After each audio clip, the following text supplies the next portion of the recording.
4 o'clock in New York. The people of the great state of New York versus Donald J. Trump is right now entering a brand new chapter. The prosecution has rested its case, and Team Trump has started its defense. On the stand right now, attorney Robert Costello, who, according to Michael Cohen, formed a back channel to Donald Trump himself in the year 2018. That's when Michael Cohen was the target of a federal criminal investigation.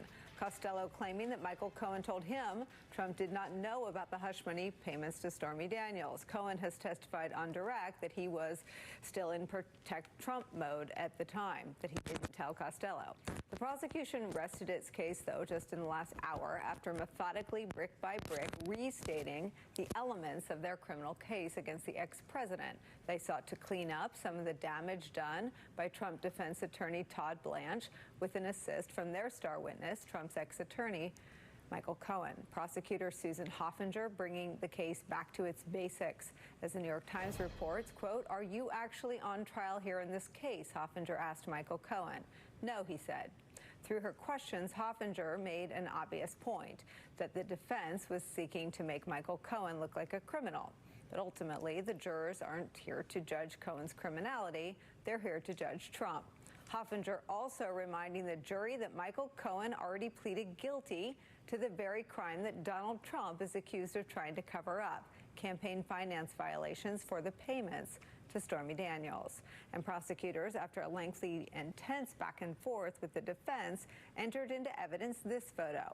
It's from C-SPAN's archives. It's actually a screenshot from October 24th, 2016, around 7:57 p.m. that day. It shows Donald Trump with his bodyguard Keith Schiller. Now, why does it matter? Well, the photo shows the two men together, suggesting that Michael Cohen could have talked to Trump about Stormy Daniels, and he could have talked to Keith Schiller, too. It undermines Blanche's big, whatever you want to call it, grand slam aha moment from last week when he suggested that Michael Cohen wasn't telling the truth about the substance of his call on the 24th with Trump. That blow coming after a long cross-examination, none of it really significantly chipping away at the mountain of black and white documentary evidence or circumstantial evidence that prosecutors have already entered into the record in this case. In fact, NBC News is reporting that Blanche did not even bring up the 2017 Oval Office meeting where Trump reiterates that Michael Cohen would be reimbursed for the hush money payments he made to porn star Stormy Daniels. There were also signs throughout the cross-examination that Blanche's swipes didn't exactly land in the eyes of the jury that he needs to convince. During cross-examination, NBC News reports this from the courtroom, quote, "The jury is having a tough time. Jurors are rubbing their eyes, holding their head in hands, and shifting in seats," end quote. A day in which the Trump trial returned to focus on a potentially damning set of facts for the ex-president is where we begin today with some of our most favorite reporters and friends. With us at the table for the hour once again, MSNBC legal analyst Andrew Weissman's back with us. New York Times investigative reporter Suzanne Craig is back with us. Donnie Deutsch also back with us, the host of the podcast On Brand. Let's start, though, as we always do, with my friend and colleague, NBC News correspondent Vaughn Hilliard, outside the courthouse for us. Vaughn, this is a day, I think, widely anticipated is a fair way to describe it. I think a lot of people wanted to see how Michael Cohen would be, and I think a lot of people were interested in how the prosecution would clean up, if that's the right term to use, from any damage to his credibility that Todd Blanche did last week. With those sort of metrics and any that you were looking for as the day began, tell me how today has gone. Right, Nicole. After 15 days of the prosecution presenting its case to the jury, 4 of those with Michael Cohen directly testifying about the years of experience that led him to ultimately flip on Donald Trump and come to this courthouse and testify what he says was the truth about his negotiations with David Pecker in August of 2015 to have this catch and kill scheme be ultimately executed, then have Stormy Daniels paid off in the weeks before the 2016 election, and then ultimately go to the Oval Office in February of 2017 and work through that reimbursement plan of 11 different checks for $35,000. Michael Cohen left the stand here today presenting hours of testimony to this jury. And there were questions under redirect, in which you noted the attempts to clean up some of the questions that, under cross-examination, Donald Trump's defense team may have left with the jury. And it was particularly that October 24th phone call where that clip, that photo of Keith Schiller, the bodyguard, standing next to Donald Trump at the end of a Tampa Bay campaign rally at 7:57 p.m., you see the two men walk off stage. At 8:02 p.m., that is when phone records show that a 90-second phone conversation took place between Keith Schiller and Michael Cohen. And when the prosecution asked Michael Cohen if, in that phone call, he talked to Donald Trump about the Stormy Daniels payment, he said yes, he in fact did. Under cross-examination, the defense team also tried to call into question phone calls that happened on the morning of October 26, suggesting that Michael Cohen had concern about an extortion campaign related to Tiffany Trump. But he testified here in front of this jury that he, in fact, in those phone calls with Donald Trump, did talk about the Stormy Daniels payment. And a new number that Michael Cohen presented to this jury was the fact that in October of 2016, it wasn't just 2 phone calls on the morning of October 26th or 1 phone call on the evening of October 24th, but it was, quote, more than 20 times he had conversations with Donald Trump about the Stormy Daniels payment. Those were the words from Michael Cohen to this jury to wrap up the 15 days of the prosecution's case in order to make Donald Trump ultimately guilty of these 34 felony counts. So here's what Vaughn is talking about. Here's that testimony, Andrew. You testified that you believe you talked to both Keith Schiller and Donald Trump on that call. Do you recall that? Answer, yes, I do. Question, during that time period, did you have a number of conversations with Mr. Trump about resolving the Stormy Daniels matter? Answer, yes. Were some of those conversations in person? Yes. Were some of them by phone? Yes. Were some of them longer? Yes. Were some of them shorter? Yes. It sounds like a Dr. Seuss at this point. Approximately how many conversations did you have with Mr. Trump about the Stormy Daniels matter during that time? To Vaughn's point, answer, quote, more than 20. I mean, again, I'm not a lawyer, but it seems that their strategy was to take, you know, a speck of dust on a pile of you know, cow poop and say, well, the speck may or may not have been there. It's still a massive amount of stuff into the record that isn't even being disputed. So that is, you know, welcome to defense lawyer. You should welcome Todd Blanch. And, you know, and I really actually don't mean that pejoratively. You know, you're dealt a hand and you play it. And what you want to do is say, look, I found this. Here's a discrepancy, and then even if the witness made a mistake, you don't say it's a mistake, you say it's a lie, because that's so subjective as to whether it was intentional or not. So and then you want to then blow that up and say, you know, if that happened here, it happened 20 times. Of course, they don't have the proof of that. They only have the proof of the one. And that is what defense lawyering is. I have to, and obviously it's so interesting because Michael Cohen, going into this, is a difficult witness for the prosecution because he obviously has a lot of baggage.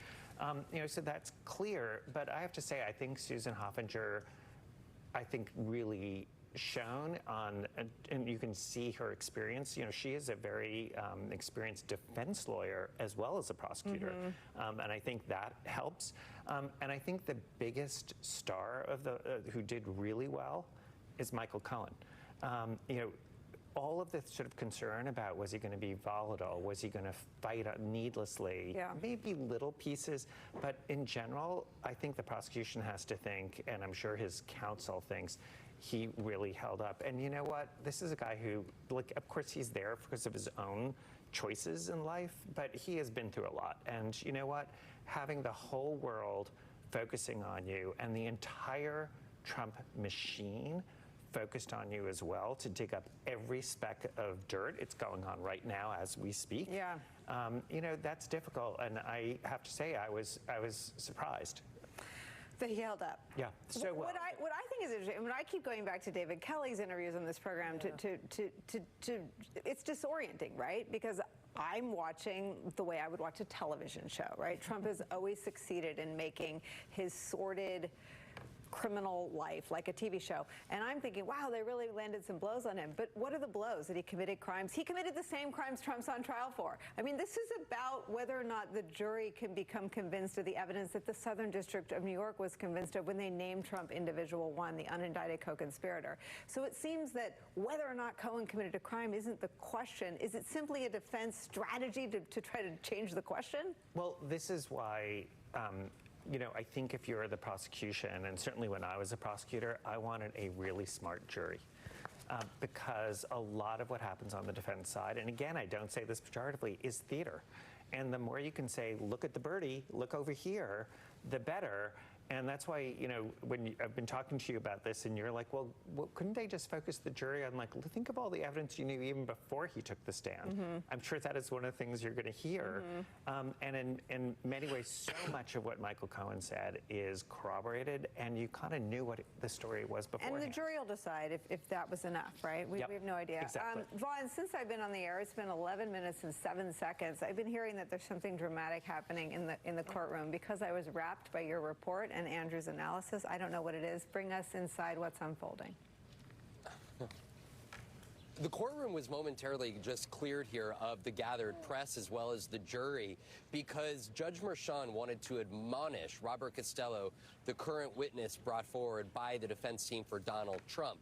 He has been limited to a very narrow scope of testimony that he has been allowed to provide, and there's been several instances where he has begun to answer a question, and then ultimately there was an objection raised by the prosecution, which was sustained by Judge Merchan. But from our team inside, they're saying that Costello at one point let out a geez, and then another time let out a sigh. And another point ordered something to be struck from the record, and this led ultimately Judge Merchan to order everybody out of the courtroom. And right before, as this was happening, there were some quick words that Judge Merchan directed at Costello, telling him to not roll your eyes at me. He had suggested that he was, quote, staring him down. So it sounds like Robert Costello, who was that individual who was briefly counseling Michael Cohen for a couple months in 2018 and is testifying here that Cohen had told him that he did this all independently of Donald Trump, and he never informed Donald Trump of the Stormy Daniels payment. This is now sort of a key witness here for the defense team, but with the jury in the room, clearly Judge Merchan very peeved to the point that he asked the jury and the press to leave, and they are now just only being let back in. Okay, so I have some of this transcript that Vaughn is just reading out to our audience. Merchan says, quote, I'd like to discuss, these are from our correspondent, our program's correspondent, Lisa Ferry, in the courtroom. I'd like to discuss proper decorum in my courtroom, Merchan says. If you don't like my ruling, you don't say geez. You don't say strike it because I'm the only one who can strike it from the record. Judge Merchan, you don't give me side eye and you don't roll your eyes. Costello, I understand. Merchan, clear the courtroom. This seems like, this seems very theatrical. This seems very Trumpian. What sort of damage can it do in the eyes of the jury? Can I just say, I have been in a situation where I have had to and gotten court permission to have a lawyer for somebody testify. Those lawyers are dispassionate and careful, and they are only going to answer questions that they legally have to answer because they have a continuing duty of loyalty to their client or sometimes former client. And you know, and I would know in that situation that they were being completely ethical and trying to adhere to their continuing duties to their client. This is the antithesis of that from what we're seeing. And just remind everybody who Costello is. So Costello is somebody who Michael Cohen spoke to and had an attorney-client privileged relationship but ultimately didn't hire. He has worked with Rudy Giuliani, and there has been evidence introduced, and this also came up in the Mueller investigation, suggesting that he and others were part of an effort to try to get Michael Cohen not to cooperate. It'll be interesting to see how much that plays out on cross. His behavior in the courtroom, let's just say it is not consonant with what I have seen with somebody thinking about their obligations to that client or prospective client. and isn't coming off as dispassionate. Yeah, I mean, Suzanne Craig, you've watched all of this. I've read it all, which is a distant second to seeing it. I've not read Mershon this upset in every day of the trial transcript that I've read. No, and I think what's really important about it is how much the jury reads him. You always see in these trials I've sat through, this is my third one, and the jury and the judge have a real relationship. And I think this is it's a big error on Trump's team's part to have this sort of exchange happening in the courtroom. They really pick up on what the judge is thinking, and I think it works against whoever's doing this, which happens to be Trump in this instance. It's so ironic that everybody was saying, oh, Michael's going to, be glib or bust or unravel. Exactly. 25 hours on the stand, nothing. This guy's on the stand for a half hour. So that tells you something. And Andrew, obviously, you know this infinitely better than any of us. That has to play on a jury. When you see a judge behaving that way, it destroys the credibility of that witness. I mean, it's just, he might as well say, don't believe this guy. And they've got some smart jurors on there, including, I mean, not the two lawyers, too, who, have seen this sort of thing before. They've been in courtrooms, I'm sure. They're going to be reading this. I mean, judges like jurors. I mean, and jurors like judges. Right. I mean, judges they need each other. That's the symbiosis. They're advocates. Disrespecting a judge as a witness, it's just not a good thing, and especially because it's going to feed the reason it's not helpful to Trump's team right now is that's going to feed into the cross alliance. Again, I speak I have no expertise except getting picked twice.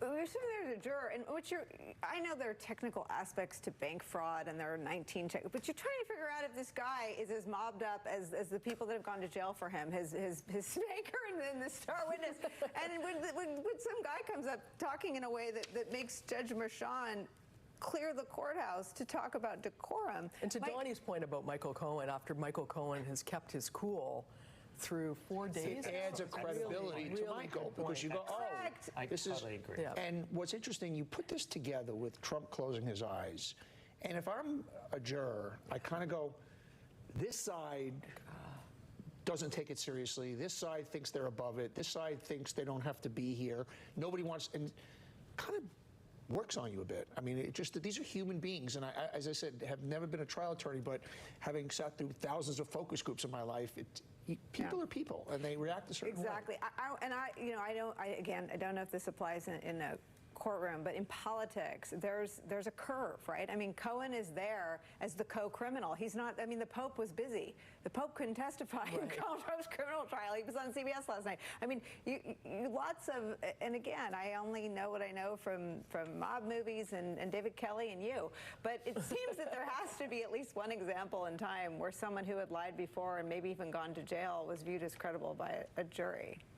Well, I've told this story about when I have put Sammy Gravana, the underboss of the Gambino family, on the stand, and he cooperated, and he obviously had a lot more baggage than Michael Cohen. I mean, only 19 murders. That was it, right? that little thing. But one of the things that was part of his baggage was as he was on tape counseling members of the Gambino family about what happens if you get called into the grand jury. And he had various percentages. He says, I can't remember the exact amount, but it was like 65% of the time you can actually just tell the truth. And then he says, but another 25% or so, he says, you sort of bob and weave. Like you sort of like, what do you mean? And ask and try to avoid the question. And then he said, the rest, just lie. And I remember Summation just saying, the only thing that is surprising about that tape recording is that it doesn't say 100% of the time lie. Exactly. I mean, and listen, I actually, Vaughn, I want to give you the last word. I want to ask you a two-part question. One, bring me up to speed if this is still ongoing. But two, it is possible that the jury found Michael Cohen engaging and rather tolerant. I mean, the most generous descriptions in conservative media of Todd Blanch's time was uneven. Todd Blanch apologized to the jury for, quote, jumping around a lot. So again, in right-wing media, in Todd Blanch's own words, it veered between uneven and jumping around a lot. We have no idea. The jury may have found Michael Cohen a guy who has paid a price and feels some remorse. I mean, they may have found him alarmingly credible. We have no idea. We know nothing. You might know something. Vaughn. Right. And the question was there going to be another potential witness that comes forward that wasn't somebody like Robert Costello, who is a friend of Rudy Giuliani, who Michael Cohen, I mean, we're talking about the witness on the stand right now is the same witness who Michael Cohen has already told the jury acted in a covert, I spy-ish type of a way when he was sending him emails, again, emails that have already been entered into as evidence, in which he said, you know, I'm going to be talking with my friend, Rudy Giuliani, who is meeting for dinner with his client, Donald Trump. Let me know if there's anything that I should be conveying to them and passing along. That came just mere weeks before he flipped. And so I think for this jury here, they have heard from somebody who doubled down here today. Susan Hoffinger said, do you have any doubt that you had a conversation with Trump to work it out? Cohen, no doubt. Do you have any doubt in your mind that Mr. Trump gave you the final sign-off? Cohen, no doubt. Again, so if Robert Costello is the defense's one key witness that they bring forward, you know, if you're the jury, you can call into question the extent to which you would put Robert Costello's story up against Michael Cohen. And of course, the main man, the defendant himself, who will sit there and would have the opportunity to go and defend himself and testify. And right now, there is no indication that he's going to do that on his own behalf.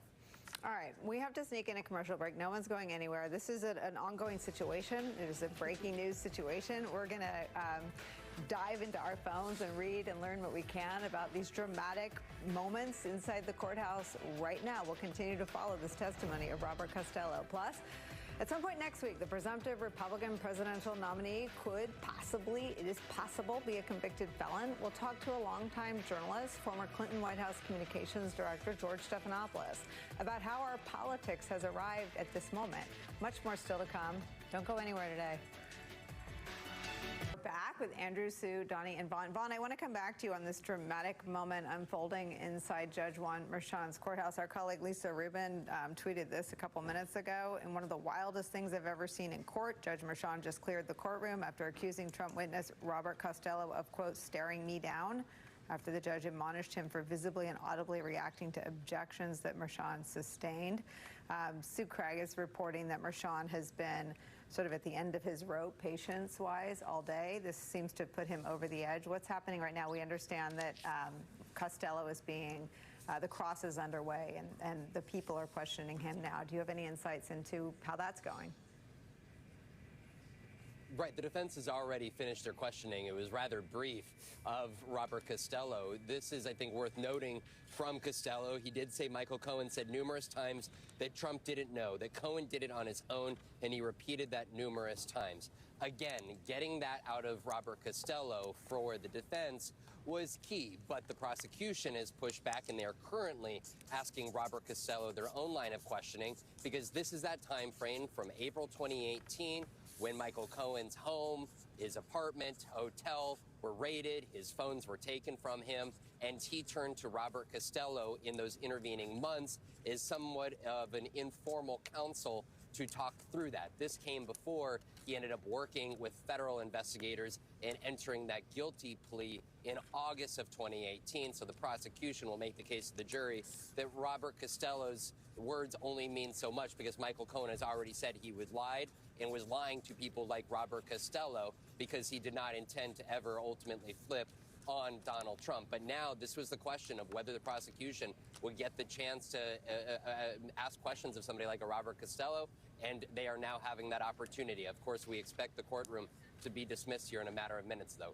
Nicole. So, I mean, what Costello's testimony on direct was about was, quote, sleep well tonight. You have friends in high places. It was the mobbiest part of the case.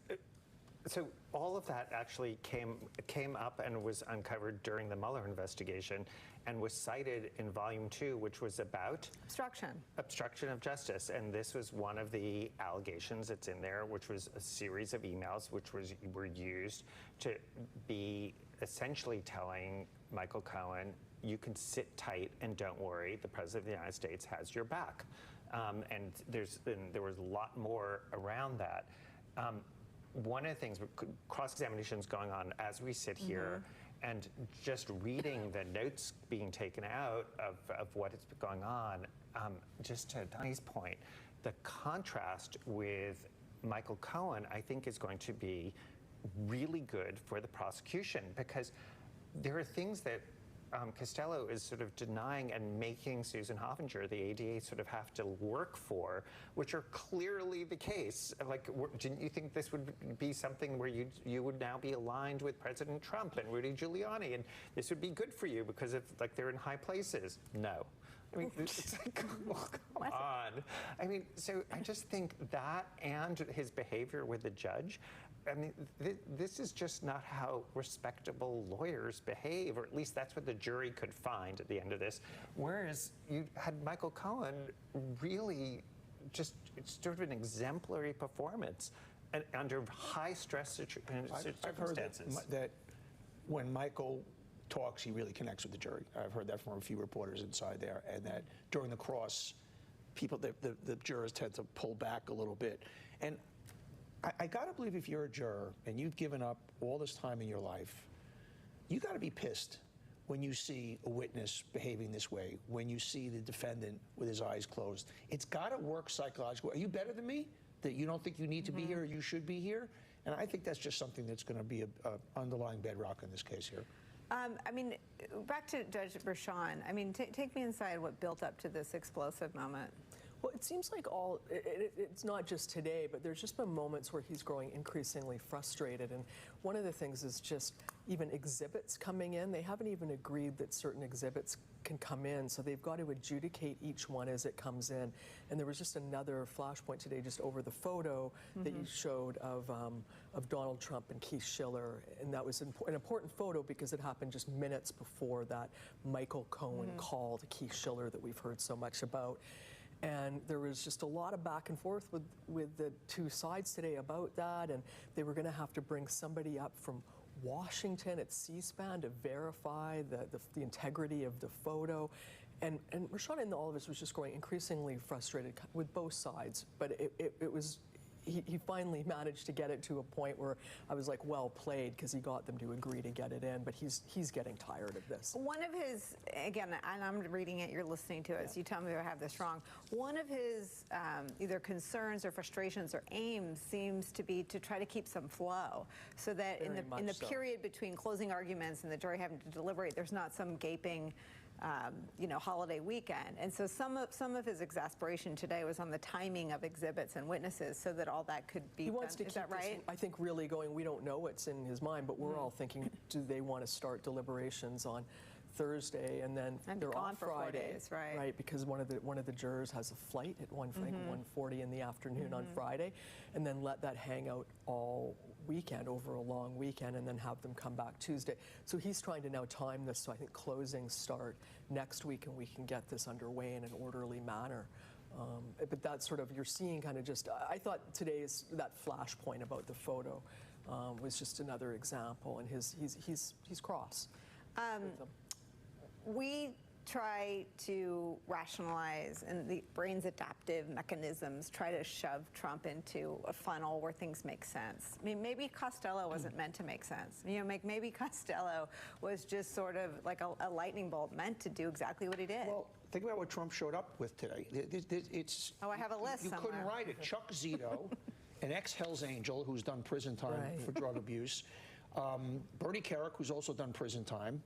It was like Thug Central. Barr's the attorney, Matt Gaetz, who's been on the ethics investigation. It's like he's trying to point out that this is going to be Thug Nation. We're outlaws. Outlaws are above the law. Chuck Zito in particular, a Hell's Angel, a thug, a literal. He plays thugs in movies also. They cast him that way. You just go, everything about them is like, no, we're above it. We're the outlaws here. And I think if you're a jury, I'm not saying the jury knows who's standing in front or not. I don't think that plays. Today, I have to say, was the first day I was really aware of all of those people in the courtroom. Like, the other days people have come in, but it was just a wall of characters today. And the jury, they're seeing them flow in and out. And some of them are recognizable when they come in. They're national figures. The Speaker of the House was there. But today it was really different. It was different today. There were so many of them. and they weren't disruptive, but they were bordering on it. You know, there's a break, and they all leave together. They all come back in. Many of them, I was surprised, are on their phones right in there, and I can see Donald Trump at the defense table, and then the next row is just this like wall of them, and half of them are on their phone. Wall of men also. A wall of men, and they're all, half of them were on their phones at one point. I was quite, it was very noticeable Just sitting in the overflow room. Matching outfits. It's kind of scary. It's dystopian. You just kind of, you fast forward and go, that's the government. There's something very Handmaid's Tale going on here that's frightening. And why bring these ex-felons? Like, bring your ex-felon to court day. I just... Well, while you're trying to impugn the credibility of a guy who went to jail on your behalf. I mean, are they doing it because Todd Blanch thinks it works? Why are they doing it? Are they doing it to make Trump feel good? What is this? Is it a legal tactic or is it political? Political. This is not a legal tactic. You know, in the courtroom, that might be something that Donald Trump thinks would have an effect on the jury. Certainly, it's not going to have any effect on the judge. But Does he think he's scaring them? I mean, what would, as a legal mind, what's going through his mind with that handpicked crew? Well, I mean, I think as a political matter, you have this sense of fealty and power. In other words, this is showing that even as a defendant, he is able to still have an iron grip on what's left of the Republican Party, or what's now the Republican Party. But from a legal perspective, you know, better to figure out how to have your family show up. You know, that, you know, again, the jurors are not supposed to think about that, but that, if you were thinking about what might affect a juror, you know, having family members there is normal. I'm not sure I can even think of a trial where there isn't a family member, you know, and usually, you know, on the prosecution side, you know, you feel bad. I mean, you know, they didn't do anything. They're not on trial, and you know that they're sitting through very difficult testimony. But usually they're there out of loyalty and love. And, right. There was something else going on, because showing your grip on the Republican Party, that's why Mike Johnson's there, okay, and that cast of characters. Showing up with imprisoned criminals, particularly a Hell's Angel, who's an enforcer, who would be, you know, a muscle man. Are they trying to scare them? Like, there's something else, like, very viscerally and primal going on with doing that. I've said this, but I'm in a legal lane, so I'm not great at sort of political analysis, but I keep on sort of saying he's running. Sell yourself too short. Well, he's running as an outlaw. Correct. I mean, that's what it is. And he's told his base, I mean, the thing about covering Trump in 24 that's so different from 20 and 16 is it's all out, right? There's no, I mean, we live and die by your scoops, but it's all out of the, you know, out of the Steve Bannon, you know, mind and out of Trump's mouth from the podium. The announcement in Waco, to these people being by his side, to I'm going to pardon all the January 6th defendants. Vaughn, is there any discernible difference in terms of this group today from Speaker of the House day? It is getting increasingly, when they come out for their press conferences, increasingly rowdy here as folks are yelling at them when they come in and start speaking into the microphones. Look, I think that there are 4 members of Congress here today. Mary Miller was from Illinois is one, and you know, the people like Mary Miller who catch my attention, because I remember covering her primary. There was in 2022, after redistricting, she was one of those GOP members who was in a more competitive district. And, you know, there was Rodney Davis, who she was running against, who had called for the bipartisan investigation into January 6th. And so who did Trump choose? He chose Mary Miller. And ever since, Mary Miller has been defiantly by his side. So, you know, fast forward, she wins her election. She is here defending him today. And I just, you know, want to double down. I've covered enough of these types of characters over the years, if I may, who Donald Trump has stood in solidarity with, right? I was there when he campaigned for Roy Moore down in Alabama. In Nebraska, he went and campaigned in 2022 for Charles Herbster, who had been, 8 different women alleged that he had groped them, and yet he went and held the campaign for Rally for him anyways. I was down there with Herschel Walker, who was facing a litany of allegations of assault and harassment from women, and he went and campaigned for him down there as well. So, you know, I think that this is just another chapter in the Donald Trump decade of supporting otherwise individuals who usually be ostracized from modern American politics, but instead Donald Trump is brought to the forefront and given microphones to be by his side in the middle of his own criminal trial. So I want to do two things, just to button Vaughn's reporting there. I remember covering all of those political events that Trump did with all of those individuals who are exactly as Vaughn describes them. I want to tell folks what's happening right now. Court is done for the day. The jury is done. The jury's been excused. This happened a couple of minutes ago. Judge Merchan to Costello, this individual who was discussed at great length on direct as the one who told Michael Cohen to, quote, sleep well tonight, my friend. You have friends in high places. Merchan said to him, sir, if you're able to answer yes or no, answer yes or no. If you're not able to answer yes or no, let Ms. Hoffinger know and she'll rephrase the question. So again, I believe he was a lawyer. He obviously was a lawyer. That's why he's here, acting as though he doesn't know how to answer questions. One more note about what has happened in the last few minutes inside the courthouse. A lot of back and forth about whether Costello wanted to land Michael Cohen, and the prosecutor was able to establish that, in fact, landing Michael Cohen would have been a very high profile and good client for Costello to nab. Costello does smear Michael Cohen a bit, but they do go back and forth. We'll unpack all this for you on the other side of a break. Don't go anywhere. It's hard to explain what this feels like. Moving piles of earth, towing up to 4,000 pounds, cutting millions of blades of grass. Nothing compares to experiencing it for yourself.